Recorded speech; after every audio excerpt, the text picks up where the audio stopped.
Hello friends, मैं दीपक साहू। स्वागत है आपका हमारे यूट्यूब चैनल CGPSC है रिटर्न नोट्स में। आज हम भारतीय राष्ट्रीय आंदोलन का छत्तीसगढ़ में क्या प्रभाव हुआ था, इसके नेतृत्वकर्ता कौन थे और क्या कारण थे, इसको एक सीक्वेंस में देख लेते हैं, जिसको आने वाले कुछ दिनों में पढ़ेंगे। अगर अभी तक आपने हमारे चैनल को सब्सक्राइब नहीं किया है तो सब्सक्राइब कर लीजिए, ताकि आपको आने वाले वीडियो का नोटिफिकेशन मिलता रहे। तो शुरुआत करते हैं आज का वीडियो। टॉपिक है हमारा छत्तीसगढ़ में भारतीय राष्ट्रीय आंदोलन का प्रभाव। सबसे पहले देखते हैं 1857 की क्रांति के बारे में। तो इसकी पृष्ठभूमि देखेंगे कि इसकी पृष्ठभूमि तैयार होती है प्लासी का युद्ध 1757 और बक्सर का युद्ध 1764 और 1773 का रेगुलेटिंग एक्ट। यहाँ से इसकी पृष्ठभूमि तैयार होती है।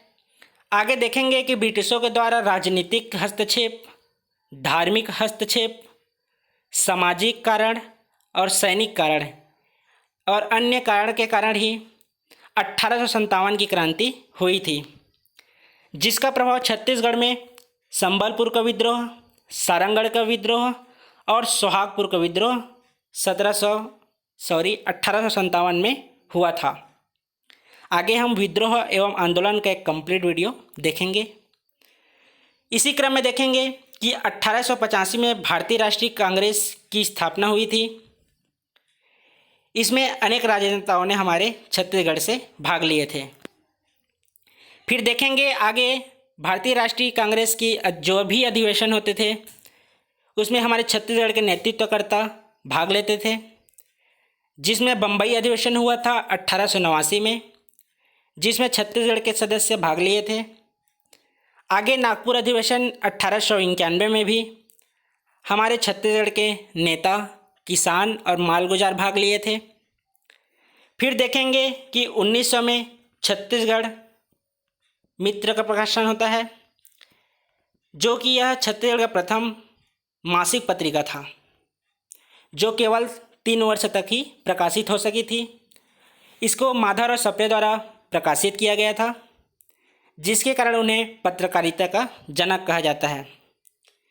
इसमें देखेंगे कि उनके सहयोगी थे रामराव चिंचोलकर, जिसका प्रकाशन पेंडर रोड बिलासपुर से हुआ था। आगे देखेंगे 1906 में समित्र मंडल का गठन हुआ था, जिसकी गठन करता थे पंडित सुंदरलाल शर्मा। आगे 1907 में राष्ट्रीय स्तर में सूरत अधिवेशन हुआ था, जिसका प्रभाव छत्तीसगढ़ में भी पड़ा, जिसमें कांग्रेस का गरम दल एवं नरम दल में विभाजन हो गया था। आगे देखेंगे कि 1907 में ही प्रांतीय स्तर में कांग्रेस का तृतीय सत्र रायपुर में हुआ था। फिर देखेंगे 1907 में देश का प्रथम छात्र हड़ताल हुआ था, जिसके नेतृत्व करते थे ठाकुर प्यारेलाल। आगे 1908 में हिंद केसरी पत्रिका का प्रकाशन हुआ था। देखेंगे कि स्वदेशी आंदोलन के समय तिलक द्वारा केसरी पत्रिका लिखा गया था, जिसका हिंदी में अनुवाद किए थे माधवराव सप्रे द्वारा। आगे देखेंगे कि 1909 में सरस्वती पुस्तकालय की स्थापना की गई थी।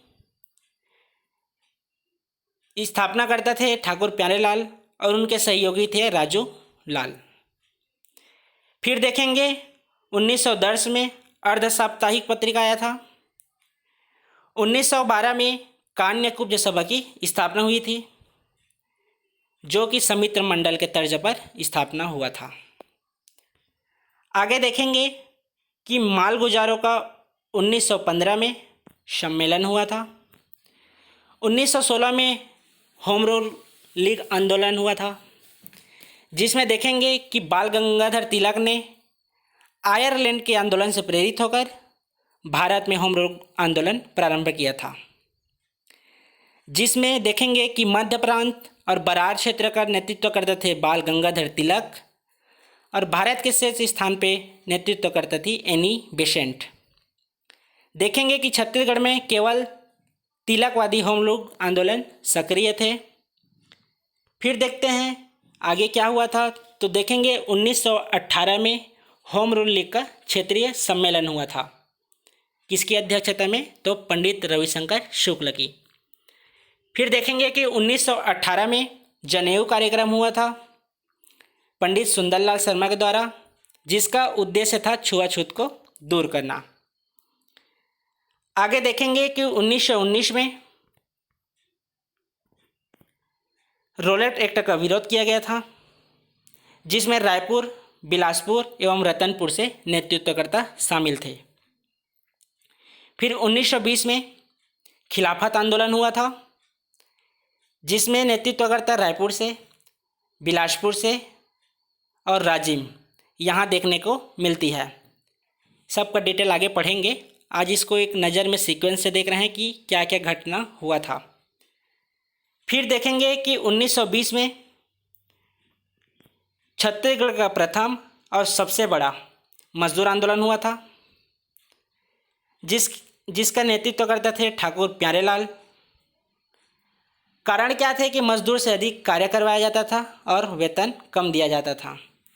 याद रखेंगे कि यह आंदोलन 36 दिनों तक चला था। फिर देखेंगे कि 1920 में ही कंडेल नहर सत्याग्रह हुआ था।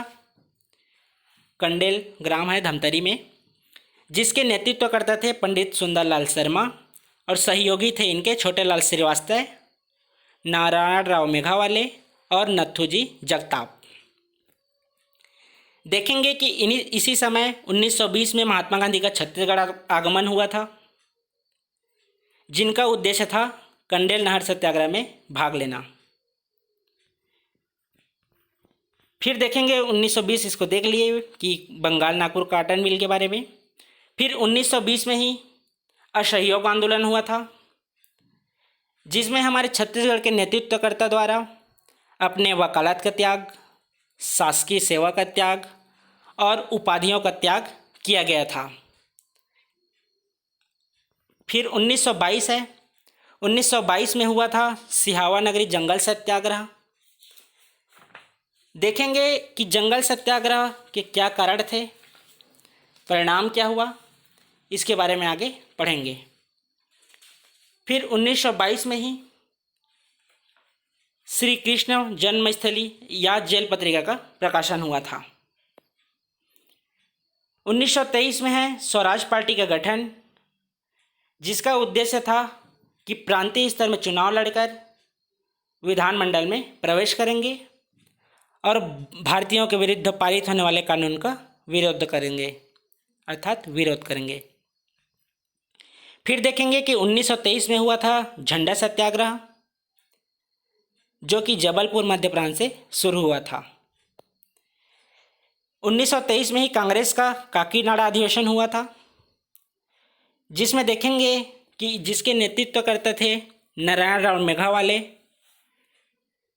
इसमें विशेष क्या था, तो ये बस्तर के रास्ते से काकीनाडा अधिवेशन में भाग लेने गए थे। फिर देखेंगे कि 1924 में क्रांतिकारी घटना हुई थी रायपुर में। फिर 1925 में हुआ पंडित सुंदरलाल शर्मा द्वारा अछूतोद्धार कार्यक्रम किया गया था। प्रभाव किनका था, तो कि पंडित सुंदरलाल शर्मा का। स्थान राजिम में। देखेंगे कि पंडित सुंदरलाल शर्मा ने अछूतोद्धार के उद्देश्य से मंदिर प्रवेश की योजना रखी थी, जिसके लिए राजीव मंदिर में स्थान निर्धारित किया गया था। आगे देखेंगे हैं 1925 के बाद सविनय अवज्ञा आंदोलन के बारे में। ये 2 चरण में हुआ था। पहला 1930 में। इसका प्रभाव क्या पड़ा था छत्तीसगढ़ में, तो देखेंगे कि पूर्ण स्वराज सप्ताह मनाया गया था। महाकौशल राजनीतिक परिषद की सम्मेलन की गई थी। इसी समय छत्तीसगढ़ में 5 पांडवों की 5 नेतृत्वकर्ता को उपाधि प्रदान की गई थी। इसी क्रम में धमतरी में सत्याग्रह आश्रम की स्थापना की गई थी। बिलासपुर में आंदोलन हुआ था और 1930 में बिलासपुर में वानर सेना का गठन किया था, जिसका गठन वासुदेव देवराज द्वारा किया गया था। फिर देखते हैं 1932। इस समय रायपुर में वानर सेना की गठन की गई थी 1932 में। 1930 वाला बिलासपुर है और 1932 वाला रायपुर है। याद रखेंगे कि 1930 जो वन नेशनल का गठन हुआ था वासुदेव देवरस द्वारा, जबकि रायपुर संस्थापक थे बलीराम आजाद व यतनलाल जैन। फिर देखते हैं 1933 में क्या हुआ था। तो गांधी जी द्वितीय प्रवास में छत्तीसगढ़ आए थे। फिर देखते हैं कि 1935 में क्या हुआ था। तो 1935 में हुआ था बरार का मध्य प्रांत में विलय हो गया था। आगे इसका पूरा डिटेल सभी टॉपिक को पढ़ेंगे। आज इसका केवल एक सीक्वेंस देख रहे हैं। फिर देखते हैं 1937 में हुआ था किसान आंदोलन। किसान आंदोलन का एक अलग वीडियो बना के देखेंगे, जिसके नेतृत्वकर्ता क्या थे, क्या कारण थे और परिणाम क्या हुआ। फिर 1940 में देखते हैं कि 1940 में क्या हुआ था।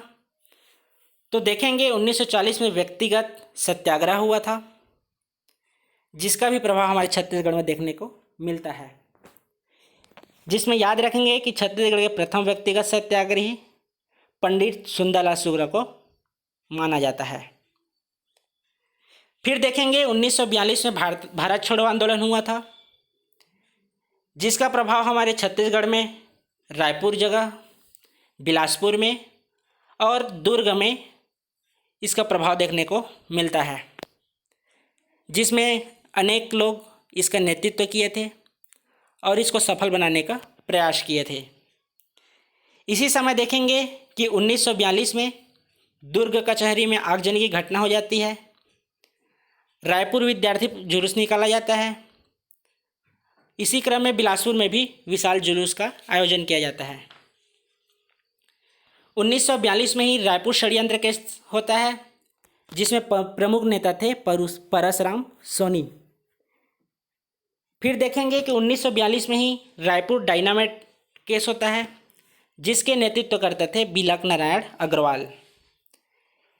रायपुर षड्यंत्र केस का उद्देश्य था विस्फोटक सामग्री व बम बनाना, जबकि रायपुर डायनामाइट का उद्देश्य था राष्ट्रवादी नेताओं को जेल से निकालने के लिए केंद्रीय जेल की दीवार को डायनामाइट से ढाने की योजना बनाई गई थी। इसी क्रम में देखेंगे कि 1946 में क्या हुआ था। सबसे पहले तो मध्य प्रांत में द्वितीय चुनाव हुआ था। बिलासपुर में विद्यार्थी सप्ताह मनाया गया था और तहसील राजनीतिक सम्मेलन बेमेतरा में आयोजित हुआ था।